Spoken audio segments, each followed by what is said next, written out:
trip, 1970, Southern California. 18-year-old Eddie Granger dropped a tab of blotter acid on a blistering August afternoon. He was sitting cross-legged in a field behind his parents' ranch. Owl's Hendrix playing low on his transistor radio. The air buzzed with heat and anticipation. He'd tripped before once or twice, but this was different. The dealer had said it was special government stuff, whatever that meant. Eddie figured he was just hyping it up. He would never be the same again. 20 minutes in, the trees began to breathe. 40 minutes, the sky turned deep violet and geometric patterns spiraled through the clouds. Then something snapped, not in his mind but in the world. Like a curtain had been pulled aside. Above him, something hovered. A massive, silent triangle, black as night. It wasn't from this earth. It shimmered with light not meant for human eyes when he looked closer. The light bled and oozed into shapes, beings, twisting, slender creatures. Eyeless and watching, their skin flickered like static. All around him, things slithered from the grass, grazed with insectal mouths. Translucent children with melted faces, beasts that looked like deer with human hands. They saw him seeing them, and that's when they started whispering. He woke up 3 days later in his own bed. His parents said they'd found him naked, screaming in the chicken coop, clawing at the dirt. They called a doctor, then a priest, then the police.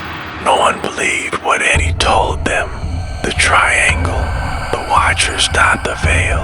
His father slapped him across the mouth and called him a drugged-up disgrace.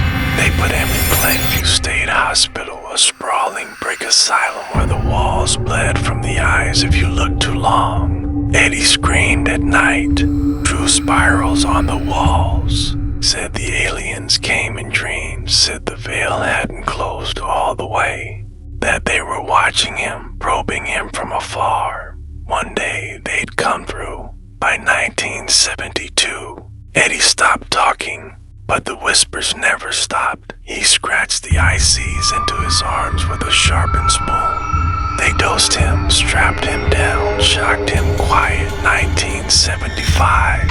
Lightning cracked the asylum open one night. That's what the papers said. Electrical fire.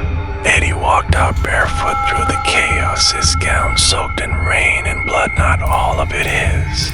He disappeared into the hills for 3 days. When he came back, he brought knowledge. He found his old home first. His parents never had a chance. Neighbors heard screaming and saw a figure in white doused in red. Police found his father with his eyes torn out and his mother crucified upside down in the barn, carved into the walls. They walk among U.S., then came the spree. Hitchhikers, cops, doctors, anyone who looked at him. Rog, he called them vessels, said the creatures from the other side had entered them. He had to free them, cleanse them. He used knives, wires, fire. Left spiral symbols everywhere. The veil was thinning. He wrote in blood.